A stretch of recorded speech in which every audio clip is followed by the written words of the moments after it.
নমস্কার বন্ধুরা, রমা কুকিংয়ে সবাইকে স্বাগত।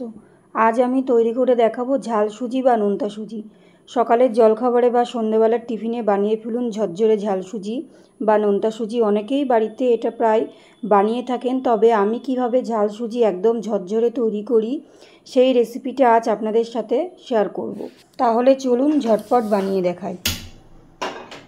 ঝাল সুজি বানানোর জন্য আমি এখানে এই কাপ মেপে 2 কাপ সুজি দিয়ে দিচ্ছি। এটা আমি ভেজে নিচ্ছি শুকনো কড়াইয়ে।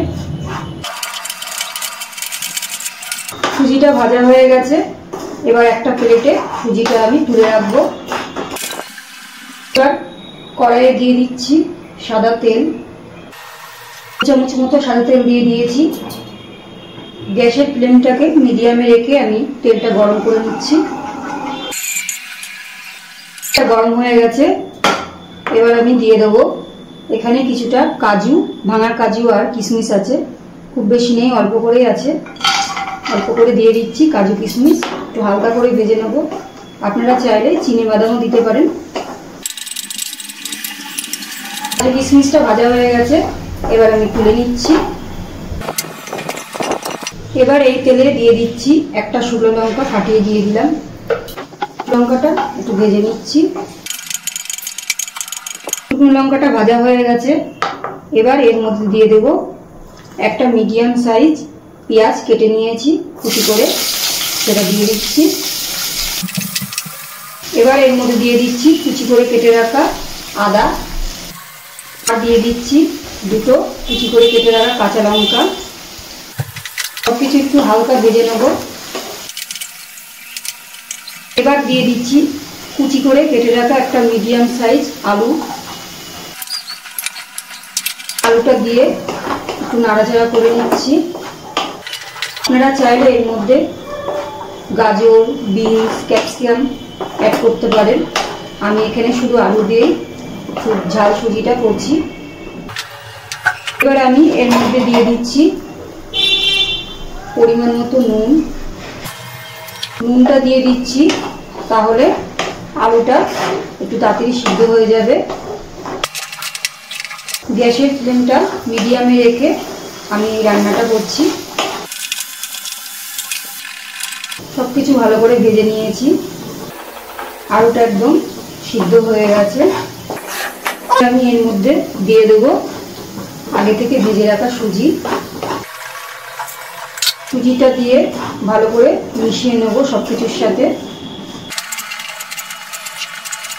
আমি এর মধ্যে দিয়ে দিচ্ছি 1 চামচ গুঁড়ো চিনি।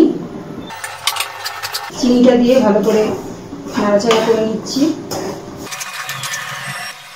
সবকিছুর সাথে সুজিটা ভালো করে আরেকবার ভেজে নিয়েছি। এবার আমি এর মধ্যে দিয়ে দেবো গরম জল। অল্প অল্প করে আমি জল এখানে অ্যাড করছি, একসাথে সব জল দেবো না। ভালো করে নাড়াচাড়া করে নিচ্ছি। এবার আমি আরও একটি জল দিয়ে দিচ্ছি। 1 কাপ জল দিয়েছি, আরও একটু জল লাগবে, দিয়ে দিলাম আর একটু জল। আবারও আমি সুজির সাথে জলটাকে ভালো করে মিশিয়ে নিচ্ছি। 2 কাপ সুজির জন্য আমি এখানে 2.5 কাপ পরিমাণে জল দিয়ে দিয়েছি। অল্প অল্প করে একসাথে জলটা দিইনি। জলটা দিয়ে আমি ভালো করে নাড়াচাড়া করে নিচ্ছি। এবার আমি এর মধ্যে দিয়ে দেবো ভেজে রাখা কাজু বাদাম আর ভেজে রাখা কিশমিশ। আর একটু মিশিয়ে নিচ্ছি কাজু কিশমিশ দিয়ে। এবার আমি এর মধ্যে দিয়ে দেবো 1 চামচ পরিমাণে ঘি। আপনারা চাইলে ঘিটা নাও দিতে পারেন। ঘিটা সুজির সাথে ভালো করে মিশিয়ে নিচ্ছি। পুরো রান্নাটা আমি লো টু মিডিয়ামে করেছি। ঝাল সুজি বা নোনতা সুজি আমার একদম তৈরি হয়ে গেছে। এবার আমি একটা প্লেটে নামিয়ে পরিবেশন করব। তৈরি হয়ে গেল একদম ঝরঝরে ঝাল বা নোনতা সুজি। আশা করছি আজকের এই রেসিপিটা আপনাদের ভালো লেগেছে। ভালো লাগলে লাইক, শেয়ার ও কমেন্ট করতে ভুলবেন না যেন। আমার চ্যানেলে নতুন বন্ধু হয়ে থাকলে চ্যানেলটিকে সাবস্ক্রাইব করার অনুরোধ রইল। আজকের মতো এই পর্যন্ত, আবার হাজির হয়ে যাব অন্য কোনো রেসিপি নিয়ে। ততক্ষণ ভালো থাকবেন, সুস্থ থাকবেন। ধন্যবাদ।